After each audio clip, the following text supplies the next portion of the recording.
Hi, I'm Ginny Rosencrans with the University of Maryland Extension. Well, it's January, and January is usually a really cold month. But you know, we've had some very interesting weather. In December, we had temperatures that were into the high 70s. So we've had cool weather in the 30s, warm weather, almost 80s, and now we're into the 40s and 30s, so things are starting to get cool again. But I would like to share with you some of the plants that are in bloom right now because of the unusual weather. Don't be worried about the things that are in bloom. I'll talk about that. I'll also share how you can go ahead and prune some hydrangeas and some roses and what to do with some of the winter garden things. Thank you so much for joining me for Delmarva Gardens. Coming up next, right here on Pack 14.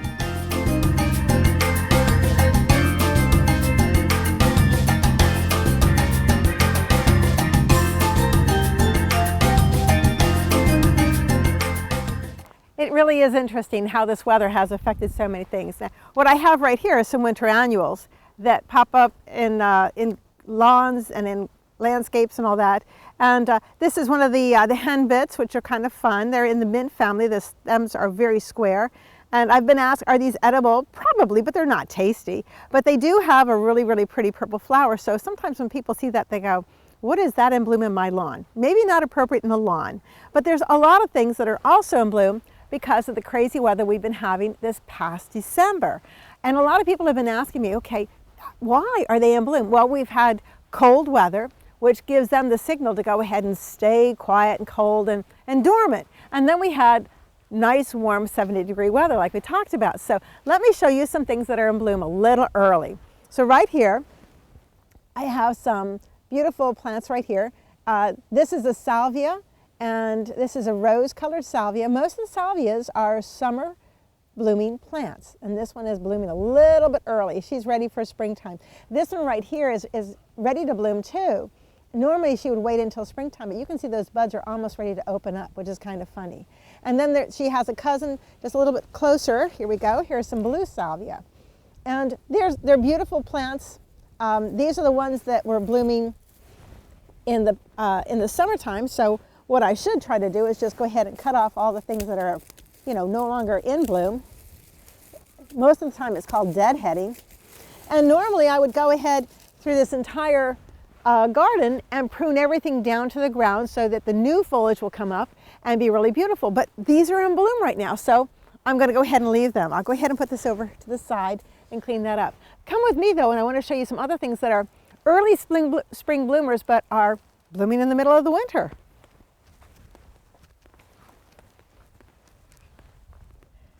Okay, this is a native plant. The common name is Oregon grape holly, which a lot of people think that's very strange. It looks like a holly because the foliage is prickly, but holly leaves are separate, and this whole plant right here, or this part of the plant right here, is a leaf, and these little guys right here are leaflets, but they have the same kind of points that hollies do, and that's the protection. It's supposed to keep animals from eating that. And a bad taste is also a way to deter things like deer and any other herbivore that would want to go ahead and eat it. Now these are early spring blooming plants, and they usually bloom around February, March, maybe even into April. And these little teeny yellow flowers are almost in full bloom right now. So as you see, they're very pretty, and they bloom from the bottom up. And I have a lot of them on this plant that are in full bloom almost, up here even. And this is going to be a little hard on them because there's no pollinators out here right now to pollinate them, so that they will not be able to go from the flower to the fruit. Now, not all of these are going to open because as soon as we have some more cold weather, which will happen, then they'll go ahead and you know, bundle up and go down into a more dormant time. So not all of these are going to have fruit this coming summertime. So that is one of the hassles.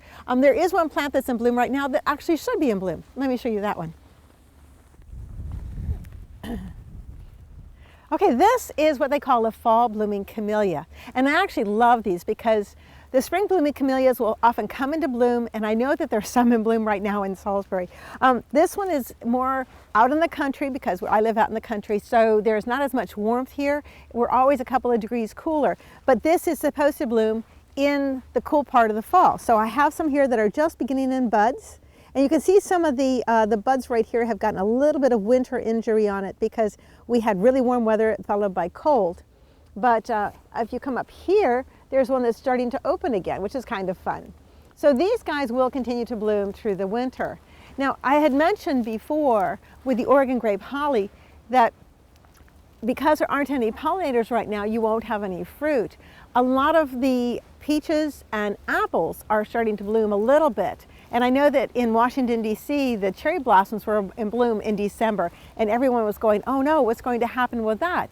Actually, it's not going to be a horrible thing, especially for the fruit trees. Now, the cherry blossoms in D.C., well, you know, if they're blooming now, they're not going to be blooming in the springtime. But there's still a number of them that are tightly closed because the plant itself knows better, and there will still be beautiful cherry blossoms in the springtime. But your peaches and your apples that are open right now, you're right, there's no pollinators, there's no way they can form fruit.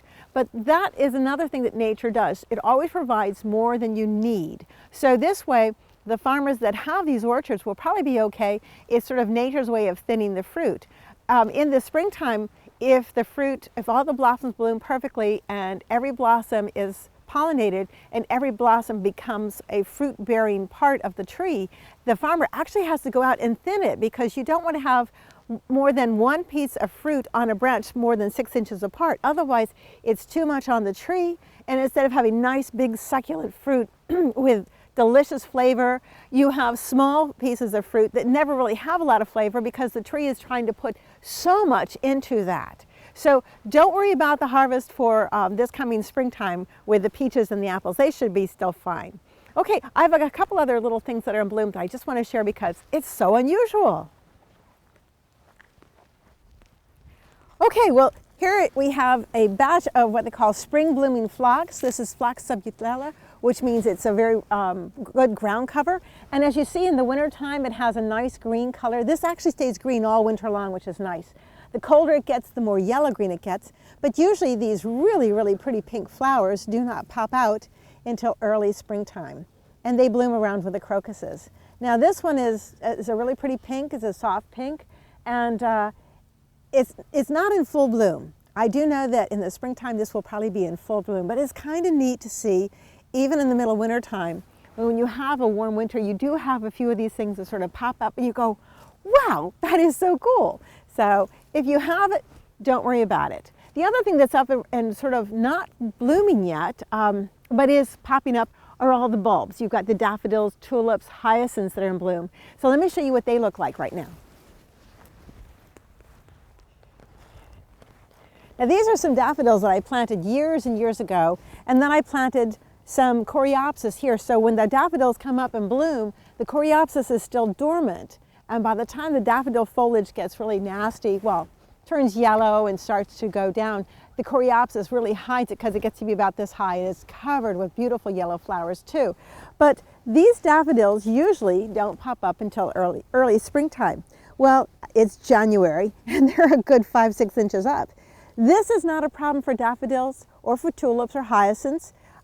Their bulbs are geared to deal with really cold weather. Now, if we get really, really cold weather, the foliage will kind of turn brown. That's not a problem. They still have a lot of foliage that's still below the ground, ready to kind of stretch out. So don't worry about the flowers. The flowers will still be perfect. Don't worry about the foliage. It will be okay. If you feel like it looks really nasty, when spring comes and the flowers are gorgeous, you can go ahead and prune them up a little bit. But keep them green as long as you can throughout their late spring until they actually do turn yellow. Otherwise, you won't have really good flowers the next year. Right now, the flowers are still down where they should be in the bulbs, and these foliage is just trying very, very hard to get ahead and get some more sunshine to grow even better. Okay, let's check out some other things. You know, also, there are a lot of things you can do in the garden when it's not too bad, even in the middle of wintertime. Now, these are hydrangeas. These are what they call endless summer hydrangeas, and they bloom on this year's wood. In other words, wood that was grown from last year. So if you take a look at this piece of wood, you can see that there's leaves here and here and here and here. And these buds right here are very, very tiny. This one tried to bloom, but it didn't have enough going on.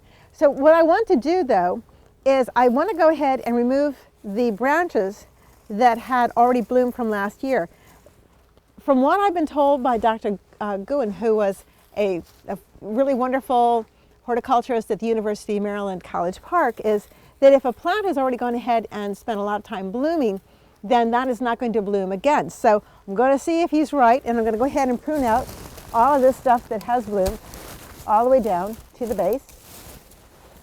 And it makes sense because they've gone ahead and expended a lot of energy to bloom, and supposedly they won't have that energy again. So I'm just going to go ahead and cut some of this stuff off here and here, and that bloomed the year before. Anytime you have something that's already dead, you can go ahead and prune out at any time because it's never going to go ahead and do anything if it's dead. That looks like it's gone. That's gone. This one has bloomed, so I'm going to cut that back down to here. And this one's bloomed from the year before, so I'll go ahead and cut that down. Move that down. There we go. The nice thing about gardening in the wintertime, if you're dressed warmly and you keep moving, then you stay warm, which is it's very nice. Okay, I take that out and take that out. Now this way, by pruning it like this, I'm encouraging the plant to go ahead and branch out a little bit more and have more blossoms in a different fashion. So we'll go ahead and get that one off. That sounded interesting. There we go. And notice I have a lot of branches left, but I've gone ahead and done about a third of this plant. And I could go ahead and continue to do it. And I wouldn't be taking out all of the branches, but I would bring them down enough so that next springtime when they have new branches coming out, the older ones will have enough energy to go ahead and put out the blossoms, which would be a lot of fun. Let me go ahead and get this one down too. Okay, I want to show you one other thing. Well, this is a Rose of Sharon, and a year ago when it was smaller, we went ahead and staked it up so that it would be able to survive the winter. And as you see, it has really grown an awful lot. This whole branch right here is all this past year's growth. This one right here is all this year's growth. So there's a lot of good new growth on it. Once it was established out of a pot and it had a chance to grow, and I made sure to water it at least once a week, especially during the heat of summertime when it was like 90-degree temperatures and we didn't have any rain. I was out here with 2 gallons of water once a week, making sure it got enough water, and it has really rewarded me. So one thing I want to do though, is I want to go ahead and remove it from its ties. So when it's young, lots of times what people will do is they'll go ahead and they'll bind these up so that the winter winds don't blow them around. And sometimes you also have to bind them up for the summer because in the summertime there's an awful lot of south winds that will also push the plant around. So I'm just going to go ahead and untie this. There we go. Now this was actually put on, whoop, there we go, with a piece of hose so that the plant was never actively tied up. Hold a second. Never actively tied up with the wire. So the old hose really kept it safe from any kind of binding or anything like that. And I can actually reuse this again. But if you never remove it, then the plant will actually grow into this and then it can actually strangle itself. So let me get the other one off and that'll be good. Sometimes you got to get around into things. Now this plant right here could probably be pruned again and a little bit more taken off of it. But right now I'm going to go ahead and leave it be because every time you prune something, you're asking it to grow again. I need to find out where this thing starts. Oh, there we go. There it is. And so every time you prune, you ask it to grow. And with the weather being a little bit iffy right now, I would prefer to go ahead and leave everything just be quiet for a little bit longer. And when the weather gets really warm in the springtime and the new leaves come out, that's when I'm going to go ahead and do most of my pruning because that's when the plant will be ready to go ahead and do something. So, as you see, this requires a little bit of effort, but it's not really that difficult. It just There we go.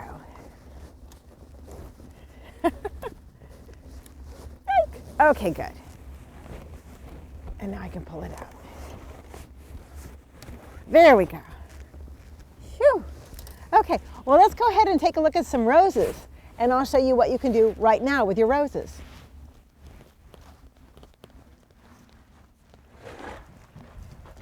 Now, normally I would say this time of year, you can go ahead and work on all your roses without any problems at all. I would only want to take them down a little bit because you don't want to do your major pruning until summertime, well, until springtime. And I usually like to tell people, since we live on the Delmarva Peninsula and we do have periods where it warms up and then it gets cold, we're not like New England, which stays socked in and cold for a long, long time. We do have those periods of warm followed by cold, although not as crazy it has been so far. So what I'm going to do is I'm going to go ahead and bring these down to about 3 feet so that they're not going to whip themselves to pieces in the winter winds. Now, see, this has still got really nice green foliage. I almost hate to take it out because if I prune it, it might say, oh, I'm supposed to grow again, but I'm hoping it's not going to. So I'm going to go ahead and pretty much very carefully, and I should be wearing gloves. Whenever you're working with roses, you really should wear gloves because they have a lot of thorns on them. The thorns are a type of modified leaf that is there for the protection of the plant. It's hoping that these thorns are going to keep it from being eaten by anything that likes it. Here we go. These things are still trying to bloom on me. Now, these could have turned into rose hips, but they didn't quite get to it. But there are some rose hips on here. And the rose hips will actually be eaten by the birds later on. So when I'm pruning right now, I'm still pruning correctly so that I'm going ahead, there's a bud right there. And I've gone ahead and pruned just a little bit higher than the bud.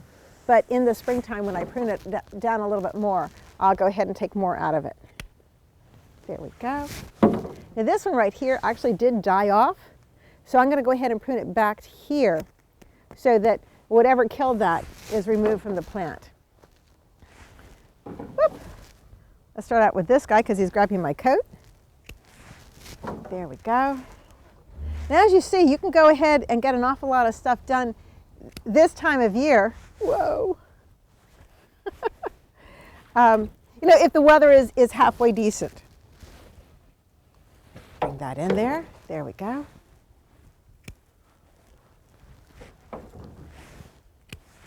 This is looking better. I'll go ahead and prune that. Now in the springtime, what I'll actually do is I'll go ahead into the center of the plant and prune out anything that's crossing. And let me go ahead and get one more of those. Okay, now this is more sturdy right now. I think even if you have a lot of winds, it's not going to hit against the fence that we have to keep our silly dog in. And I think it'll be okay. In the springtime, like I said, I'm going to go ahead and prune it down much further. Oh, here's one of the rose hips I was talking about. See how this is actually turning into almost like a little apple. The color is bright red. And then throughout the winter, this will freeze and thaw and freeze and thaw, and it will get softer inside, and eventually the birds will go ahead and eat it. And it has a lot of vitamin C, so it's very healthy. Some people like to make rose hip tea. And again, you want to wait until the rose hips get nice and healthy. I want to show you something else that's kind of interesting this time of year. I have the ornamental pond, and you've seen me play with it, and I've done something different to try to help keep the leaves out. Come on over.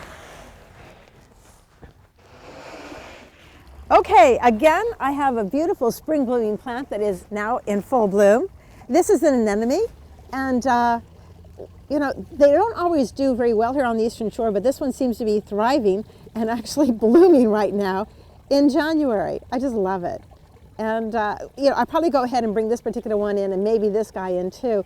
But the rest of these guys will hopefully wait until springtime to bloom. But I do want to introduce you to my fish again. Now, last time I was doing the fish pond, I went ahead and I put the cinder blocks in with the flagstone on top so they'd have a chance to stay away from the heron. And the heron does stop by on occasion. But we also have a lot of trees. And I thought, you know, rather than having to deal with getting the leaves out every single spring, I was going to go one step further. So I installed this netting And what I can do with this now is I can take off some of these rocks and pick up the netting a little bit high and get some of these leaves off. Now I think that this is more of a two-person job to be able to get all the leaves off. But as you see, the leaves stay on top of here and they don't actually get down on the bottom of the pond so that the fish don't have to deal with them. As these leaves stay in the water, they will decompose. And as they decompose, they take oxygen away from the plants, from the fish. And that's not good. So it has been so warm that this water is actually warm to do this. Oh, there's one in here. Let's go ahead and see if I can get some more of these up. There we go.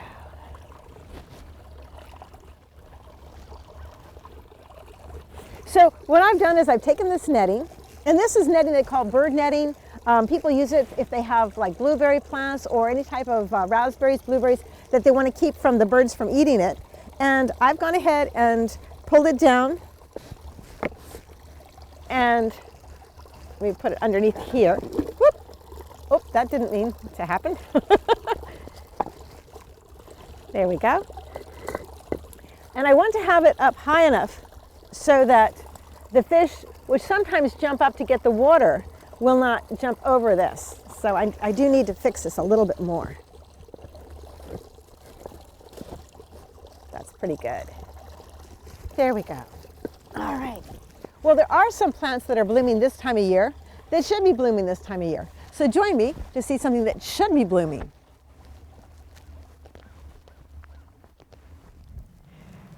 Well, this is my shade garden, and I've introduced it to you guys before with lots and lots of hosta that I have here.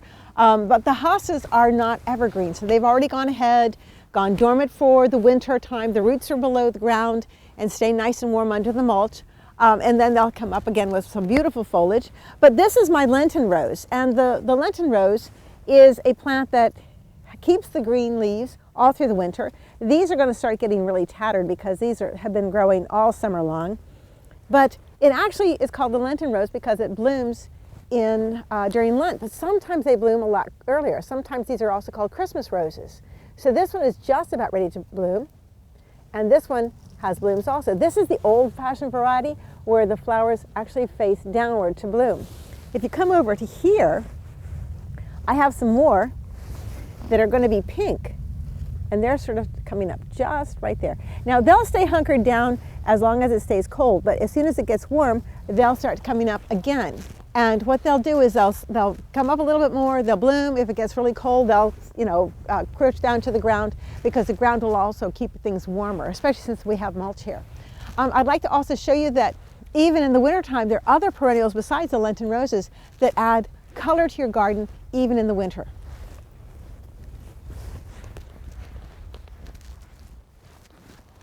These are my coral bells. These are the spring blooming coral bells here and here. And this is the fall blooming coral bell that we showed you last time. This is the autumn bride, and it still has some of the spent flower heads. I like the way they look. They certainly could have been pruned off, but I think in the wintertime, when there's nothing else in the garden, having these here will give a little bit of color and texture and movement in the garden, which I find always really important, to have something that's kind of going on in the garden. So these are neat.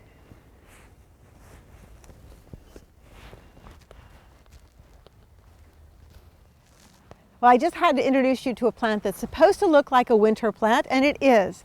This is a gorgeous Nellie Stephen holly, and it has beautiful berries. As you can see, the berries are bright red against the green. And this is a female holly. Hollies are either male or female. The females, of course, are the ones that have the berries. I love this dark, rich foliage, and the branches are sort of a kind of a gold color. Against the beautiful red berries, it's actually spectacular. Now these berries are going to stay on the plant all winter long. They will have a chance to, again, like with the rose hips, get frosted and then defrost, frosted and defrost, and then they actually ferment a little bit. So in the springtime, when a lot of the birds are coming up from the south, they'll go ahead and feed on these. And if they're not too too crazy, they probably won't have a problem, but sometimes they actually get alcohol in them because they are fermenting. And sometimes the birds are actually getting a little drunk on springtime, which is kind of fun. But I just love the fact that this is a wonderful winter plant. So thank you for joining me in my winter garden with things that are blooming that shouldn't be and things that are blooming that should. Thanks for joining me for Delmarva Gardens right here on Pack 42.